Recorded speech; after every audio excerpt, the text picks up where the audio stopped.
Main land जी page है तो सारा ग्रां रानी खुशहाल हो जासी और इस तो बाद सारे नी परेशानी ख़त्म हो जासी। और ये एक है प्रोजेक्ट बड़ा है लेकिन नामुमकिन नहीं है, मुमकिन है तो प्राइवेट तौर पर फंड रेजिंग करन, सरकारी तौर पर भी जनाब मामलात होने तो एक ग्रैन जड़ा मेजर मसला है ये हल हो सकना जी। ये काफ़ी टाइम ना शुरुआत तो पहले तला तक है को नहीं जी तक। अच्छा क्या परेशानी मसला है जी? सारे ग्रह मसला है बच्चे बीमार होने वे सारे को फंड को नहीं। अच्छा क्या मसला परेशानी है? ये रहना मसला है, बाकी पानी है ना भी ना कोई निकासी निज़ाम बा ना कुछ और मसला परेशानी है। पानी खलता हुआ जी। अच्छा सियासियाँ का मिनट है ये पानी सारा। अस्सलाम वालेकुम नाज़रीन, तुसा तकरीबन जबर मीडिया और मैं तुसा दोस्त मुमराज शेख। नाज़रीन इस टाइम असां मौजूद हैं जनाब यूनियन कौंसल थाथी मोजापलिना टोक मैरा।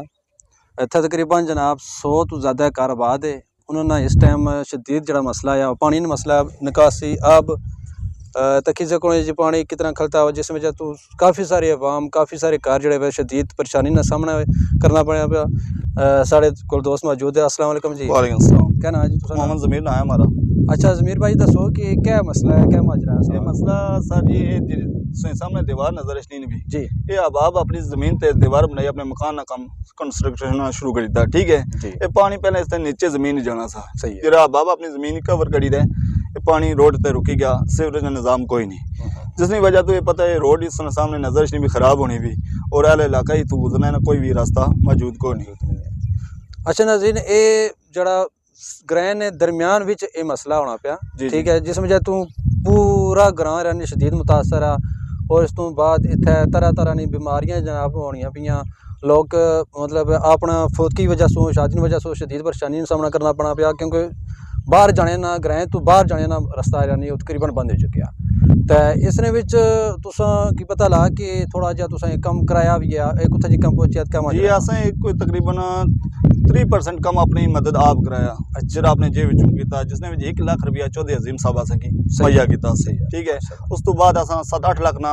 कम आओ जरा अपनी जेब विचों कराया जिसने भी जोड़ किसी ने कोई माली तावन शामिल कोई नहीं क्योंकि छोटे लेवल तो है ना कम तो फौरन हो जाना ये थोड़ा जा ग्रांट का मसला है। ग्रांट का मसला बड़ा मसला है तकरीबन 20 लाख कमो पेश ना खर्च इतना पिया। मैं इस हिसाब को गया सा अच्छा रिक्वेस्ट की थी उन्हें आगे लोकल गवर्नमेंट वाले को मार करी भेजी सी यूनियन कौंसल वाले भी आए थे उन्हें भी आख्या कि सारे को फिलहाल फंड को नहीं कोई चारा जोई को नहीं। फिर मैं CM पंजाब पोर्टल ते कंप्लेन की थी जी वो भी आए से उन्हें भी ग्रांट ना इशू फिलहाल बनाई दे चले गए, ठीक है। मैं रिक्वेस्ट करना है CM पंजाब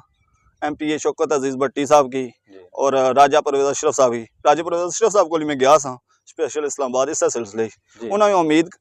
दिलाई सी यकीन नहीं कराई सी कि असा कम करा सा फिलहाल वो भी कोई अमल दरामद नहीं होया। सही है। अच्छा ये मसला कितने टाइम में उधर पेश आ? एक कम तो कम 6 महीने हो गए। 6 महीने पानी खलता हुआ जी आमदो रफ्त सिलसिला बंद मुकम्मल तौर बंद है। अगर कोई बीमार हो जाए मरीज हो जाए सुन तक नहीं हो बे कोई रास्ता कोई नहीं तुम मरना ना भी असा कारनी दीवारा तोड़ी के मैयत कटिया 2-3 मैयत हो जेने असा कारनी दीवारा तोड़ी तो जनाब उन्होंने मैयत ना अफसोसनाक नाजरीन सूरत हाल है जी। इत्थे ये काफ़ी सारी आबादी जी दस्तियाब है चौधरी अजीम साहब का इलाका है जी और इत्थे एक कसीर वोट भी दस्तियाब है। तो इसने बावजूद ये लोग शदीद परेशानी का सामना करना पैना कि इस गली विच अगर पैप डाले जान इसका बंदोबस्त किया जाए और पानी का जड़ा माकूल बंदोबस्त किया जाए इन्होंने जनाब परेशानी जी वो ख़त्म हो सकनी। लेकिन नामालूम वजूहात की बना पर जनाब समझ नहीं लगनी पी कि ये मसला क्यों रुकया हुआ और इस दौर विच ये प्रॉब्लम होना समझो वाला तारा है। ये दसो कि कितना % पानी कम हो चुका और कुत्थे जी हो चुका? ये जनाब मस्जिद है उत्थे तक कम हो चुका है तकरीबन 3% कम हो चुका है। 70% लागत आ चुकी ये 9 लाख रुपया लागत आई है। अच्छा जी तो मजीद कम क्यों रुकया जी? मजीद फंड नहीं वजह तो है जी ग्रां लोग गरीब है वो फंड नहीं दे सकने इतना फंड वजह तो काम रुकी गया। सही है। तुसा क्या कोई रिक्वेस्ट करने असा रिक्वेस्ट करने हम मुतलका जितने भी अदारे जितने मुहैया ज़रात है इस नाल तावन करन ये जी बीमारी है इस तो लोग बचन और रास्ता गुजरना ना इस विच भी लोग आसानी नाल गुजरी सकन तकने हो पे सारी रोड जी कीमती लखां रुपये की बनी हुई ये खत्म होनी भी मुकम्मल तौर अगर माह रमजान इच्छना पे तुम कलते हो तो पता लगना पे कि इतनी बदबू है कि इतना खड़ा नहीं होना पे बिल्कुल ऐसा ताकि माह रमजान ही लोग कितों निकली जा सन बारिश होनी ते पानी घरें ही दाखिल हो जाना बिल्कुल रास्ता मुकम्मल तौर कोई किसी किस्म का नहीं होना ये तुम दिसना पाया कि असा अपनी मदद थोड़ा जा इसी कंक्रीट या वगैरह की ताकि ऊंचाई दे छोड़ा रास्ता सिंगल बंदे का निकलना हो जाए जरा वो भी बारिश होने की वजह तो खत्म हो जाना तुसा एक बार अपना नंबर शेयर कर छो कोई बंदा रब्ता करना हमारा नंबर है जी 0308 88 64 085 जी नाज़रीन ये जी लैन है ये जरा पानी का बंदोबस्त जितना जी थोड़ा कम होया वा अच्छो तुसें दसने नालों नाल कि कुत्था जी कम होया और कितना बाकी है और उस जरा कम ना जरा प्रोग्रेस है वो किस लेवल तक होने पी आओ जी साढ़े नाल ये नाज़रीन ग्रैन दरम्यान से मौजूद हैं तो जरा असा वो मैं जी लैन जानी ना डालने की कोशिश की थी इत्थे जी एक कम स्टॉप हो गया क्योंकि फंड खत्म हो गया फंड खत्म होने की वजह से क्यों भाई जी जी बिल्कुल फंड खत्म हो गया तो रोड तक सीवरेज निज़ाम नहीं हो सकिया अच्छा उधर पिछू तुसा जनाब वो लैंड करनी है जी आप अस स्टार्ट की थी ना जी नालों नाल स्टेप बाय स्टेप क्लियर करी खाना जिसने अस फंड इतने एंड हो गया तो ये तकरीबन कितना मीटर बनना है सारा ये जी अस बनाई आती ना ये तकरीबन 800-900 फुट है ये बनती बाकी जी रहनी तकरीबन 1300-1400 फुट है 1300-1400 फुट इस अगर 1300-1400 फुट बनी जाए ये पानी जरा तुसा ना बिल्कुल रोड पर चला जाए ग्रैन तो बाहर चला और ग्रैन ये तकरीबन सारे मुश्किलात मामलात हल हो जाए जी बिल्कुल नाज़रीन अगर ये मेन लैंड जी पेज है तो सारा ग्रां रानी खुशहाल हो जासी और इस तो बाद सारे ने परेशानी खत्म हो जासी और एक है प्रोजेक्ट बड़ा है लेकिन नामुमकिन नहीं है मुमकिन है तो प्राइवेट तौर पर फंड रेजिंग करना सरकारी तौर पर भी जनाब मामलात होने तो एक ग्रैन जड़ा मेजर मसला है ये हल हो सकना जी जरा निकासी सीवरेज का निज़ाम बनाने में जो इतना रुकी गया असा को अगला फंड को नहीं सा हूँ अस आरजी अपने जनाब मकाना तो ये रस्ता कढ़िया ठीक है ये तुम दसने पे कि अस फिलहाल अपने मकाना तो रस्ता कढ़ी दे आम जी आवाम वास्ते ये रस्ता किया जरा ये भी बड़ा मुश्किलात और दुश्वारी ना बायस बनना बारिश भी और दीगर क्योंकि कंक्रीट शुदा नहीं है इसने भी गुजरने वास्ते बड़ा मुश्किल पैदा होनी है तो नज़र रखना भी कितनी तंग जगह है जितों अस गुजरी के जाने अभी फिलहाल बिल्कुल नाज़रीन असा एक जो मस्जिद है ग्रैंड मस्जिद है मस्जिद को करते हैं और मस्जिद विच नमाजियों की इसने वास्ते शदीद परेशानी का सामना है जी मुकम्मल रास्ता बंद है बिल्कुल क्या मुकम्मल रास्ता तो बंद है किसी किस्म ना रास्ता मस्जिद इसने ना कोई नहीं जो पानी बारिश हुआ है जी तो रास्ता बंद हो जाना आगे चले हैं जी एक अफसोस कौन सूरत हाल है जी पूरे इलाके वास्ते और इतनी आवाम इत्थे रहनी तो चूँकि दिहाड़ीदार तबका है सारा तो नाज़रीन तुम तक सकने हो जी ये मामलात किस तरह वे पूरी जी गली है वो खराब हुई भी इत्थे पैदल चलना भी मुश्किल हो गया तो ये जरा इस गली ने अंदर रनी मैन लैंड पे भी जड़ी वो दसी पहले कि उत्थे स्टॉप होएगी फंड खत्म होने की वजह से तो अगर जनाब फंड मजीद दस्तियाब है वो जड़ा जितना कम रुकया उतों लैके जड़ा पानी खलता उत्थे तक ये अस जनाब सिलसिला ये सारा करन इस तो बाद ये जड़ा पानी आ जिते इस टाइम अस गुजरने पे ये पानी ग्रैं तो बाहर आसानी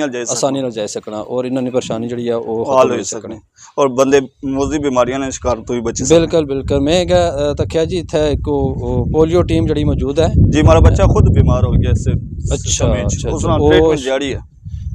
इस वजह तो जी आया रोज़ो बीमार हो जाना बीमारी क्योंकि वो पहले तो ही बीमार से उसने छोटा सा जिससे आखे जी स्पेशलिस्ट है उसने फिर आया रोज बीमारी इतनी बदबू है पता है और ग्राम कितने बच्चे बीमार है दीगर बच्चे रोजाना की बुनियाद पर बीमार होने पे इस पानी की वजह से जरा पानी खलता हुआ इस पानी की वजह से ये पूरे ग्रह बच्चे जड़े हुए ना वो बीमार है मैं तो एक कीता सी जनाब अपना रेंट पर कुछ खान मुंतकिल हो गया सा बिल्कुल ठीक है फिर बजट भी इतना ज्यादा नहीं होना बंदा के किराए पर बंदा रह सके इस बच्चे की बीमारी की वजह तो कि इतने आया रोज बीमार हो जाना जी नाज़रीन इथों जड़ा वा कम शुरू होया सा जड़ा कि उत्थे जाए तो रुकी गया फंड की वजह से जिथा मस्जिद नाला जो बनता सा उत्थे कम रुकी गया फंड नहीं सा कि वो जड़ा मेन जड़ा इशू सा जड़ा पानी तलाब खलता वा उस मसले की हल किया जाए तो इस तो बाद अगर वो भी फंड दस्तियाब है इस तो बाद अगे भी फंड दस्तियाब है ਤੇ ਇਹ ਜਿਹੜਾ ਪਾਣੀ ਦਾ ਜਿਹੜਾ ਨਿਕਾਸੀ ਦਾ मुकम्मल ਮਸਲਾ निजाम सीवरेज ना ਹੈ, ਇਹ हो ਠੀਕ जाए ਹੋ तो रोड खराब होने तो भी बची जासी जी हाँ और इत्थै मजीद एक बीमारियां फैलने तो बची ग्रांट की जरूरत है अगर इत्थै एक पुख्ता गली बनी जाए और पानी का बंदोबस्त हो जाए तो ये इलाका ये ग्रां खुशहाल हो सकना जी नाजरीन असां इस ग्रां में आए हैं तो साढ़े नाल जेह्ड़े ग्रां निवासी है इत्थै रहने वाले वो मौजूद है इन्हां को पुछां इन्हां जनाब इन्होंने क्या मसला है अस्सलाम वालेकुम जी जी वालेकुम सलाम जी बाबा जी क्या नाम है तुसा नाम अजीम मोहम्मद रियासत जी बाबा जी क्या मसला परेशानी है मसला तुसां तक्की भी आयो ते असां ते बहुत मजबूर हां जी कि रस्सा कोनी घाटा बादा वै ग्रां विचों कोई मैयत उठना वै तो कोई रस्सा कोनी जी वैसे आम लोग भी रात नूं बड़े मुश्किल चल रहे उत्थे कि नाला बनया वा बहुत बड़ा ते पानी निकासी जिहड़ी है असां करने आ वो कोई होनी नहीं पई ना अस्सलाम वालेकुम जी वालेकुम सलाम। क्या हाल है जी मोहम्मद रहीम। ठीक हो ठीक ठाक। अच्छा क्या परेशानी मसला है जी सारे ग्रां में मसला यह बच्चे बीमार होने वे सारे को फंड को नहीं पानी कट रहे ना कोई फंड को नहीं कोई मदद करनी चाहिए नहीं किसी को ये असां बच्चे बहुत परेशान हुए बीमार है तो मस्जिद राह को नहीं असां जाने आने ना तो बड़ी टेंशन बनती है पूरे ग्रां में। अस्सलाम वालेकुम जी वालेकुम सलाम। क्या हाल है जी ठीक हो ठीक जी। क्या नाम तुसा ना उजैर उजैर गालिब अच्छा क्या मसला परेशानी है ये रहना मसला है बाकी पानी ना भी ना अच्छा। कोई निकासी निज़ाम बना कुछ और तो क्या है तुसा अपील करने हो कि अच्छा ना आपको तक कोई फंड ध्यान कम करान वगैरह असां पूरा में असां तो बुनो नाले को गलिए रोड़ा पर खड़ना चाहिए ना। बिल्कुल बिल्कुल बिल्कुल बिल्कुल ऐसा ही है कि इन्हें की फंड चाहिए ना जड़ा कि सारा मसला जड़ा वा वो हल हो जाए और पानी ने जड़ा माकूल बंदोबस्त करी तै ये पर रोडा दर बुन जड़ा वा वो वीरान एरिया जड़ा वो उत्थे चला जाए पानी। अस्सलाम वालेकुम जी सलाम। क्या हाल है जी ठीक हो क्या नाम तुसा ना मोहम्मद साद। साद भाई क्या मसला परेशानी है पानी कल रहा जी अच्छा सियासियां का मिनट है ये पानी सारा घेरा करन अच्छा रोडा पर सटना चाहने